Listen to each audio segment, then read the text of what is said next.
बच्चों, आज मैं 10वीं वर्ग के लिए संस्कृत व्याकरण के साथ पुनः आपके सामने उपस्थित हूँ। हमने स्वर और व्यंजन संधि को संपन्न किया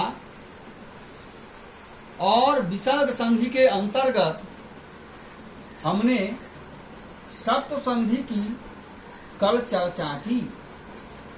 सप्त संधि के अंतर्गत हमने देखा कि यदि प्रथम पद के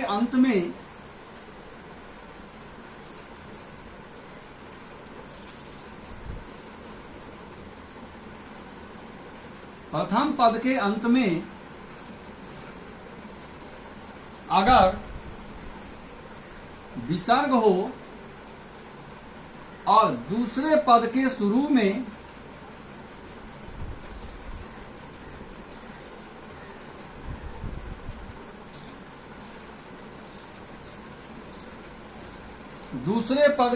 में यदि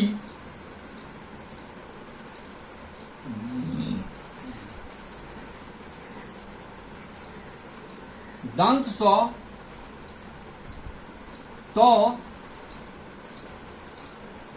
या थौ रहे तो विसर्ग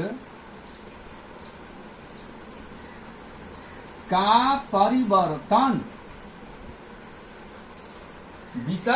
परिवर्तन दंत सौ में होता है। इसके 2-3 उदाहरणों को हमने देखा था। मैंने बता दिया था आपको कि विभु जोर तरति, विभुस तरति,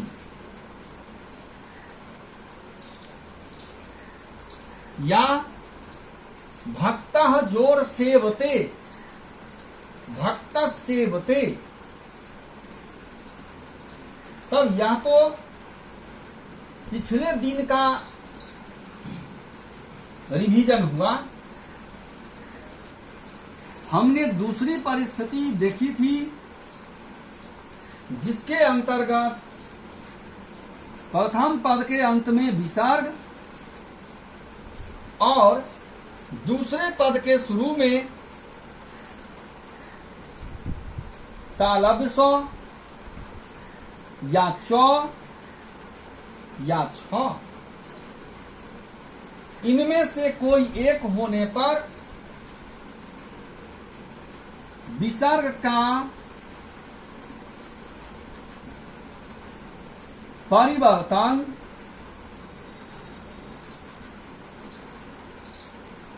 तालव्य सौ में होता है। इसका भी उदाहरण कल हमने देख लिया था। जैसे आपको कहा था कि रामः जोर सेते, तो विसर्ग का परिवर्तन तालव्य सौ में हो जाएगा और शब्द बन जाएगा रामस्येते। अब इसका बचा हुआ हिस्सा जो आज मैं आपको बताने जा रहा हूं वह है कि प्रथम पद के अंत में विसर्ग और दूसरे पद के शुरू में मूर्धन्य सौ या टौ या ठौ अगर रहता है तो उस परिस्थिति में विसर्ग का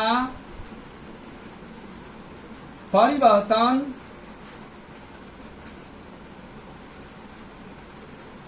मूर्धन्य सौ में होता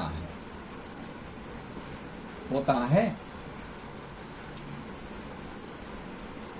अब इसके कुछ उदाहरणों को देखकर हम इन बातों को स्पष्ट करेंगे। जैसे देखते हैं, शब्द है रामः जोर टीकते।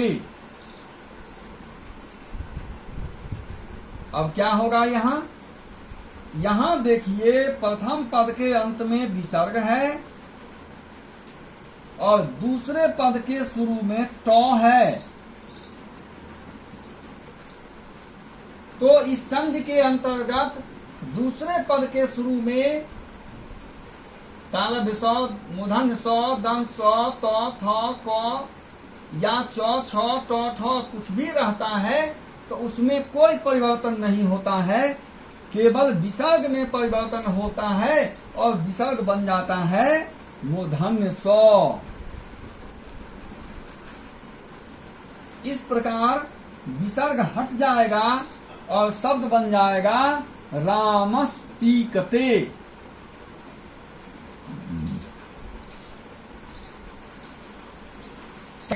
रामस्टीकते, ये हमारा पहला उदाहरण हुआ।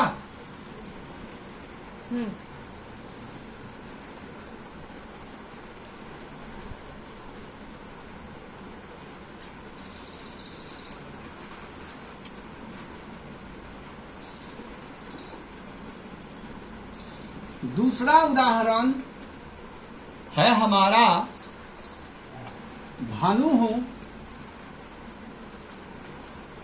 जोर टंकारः। जो परिस्थिति यहाँ थी वही परिस्थिति यहाँ भी है।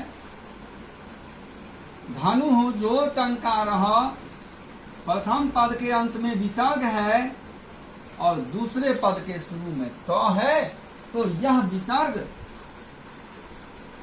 मूर्धन्य स में बदलेगा और शब्द बन जाएगा धनुष टंकारः।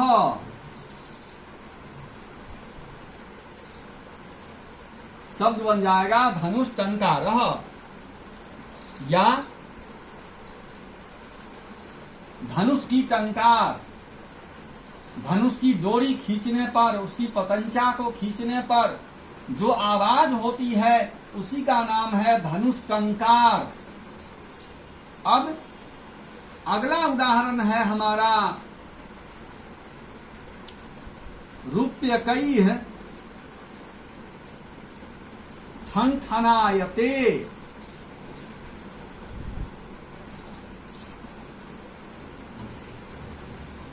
अब यहां देखिए, प्रथम पद के अंत में विसर्ग है और दूसरे पद के शुरू में ठ है। अब यह विसर्ग मूर्धन्य स में बदलेगा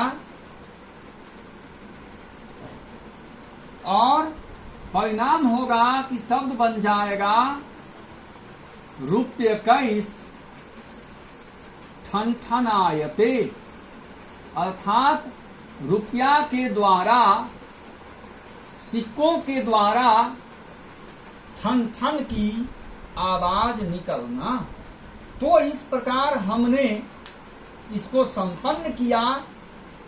और as recapitulation I want to tell you that कि अगर प्रथम पद के अंत में विसर्ग हो और दूसरे पद के शुरू में तालव्य स, च या छ रहे तो विसर्ग तालव्य स में बदलता है।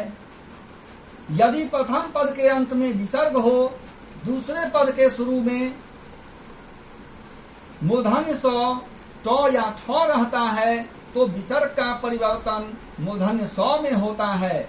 लेकिन अगर प्रथम पद के अंत में विसर्ग हो और दूसरे पद के शुरू में दंत स, त या थ रहे तो विसर्ग का भी परिवर्तन दंत स में होता है। That's all.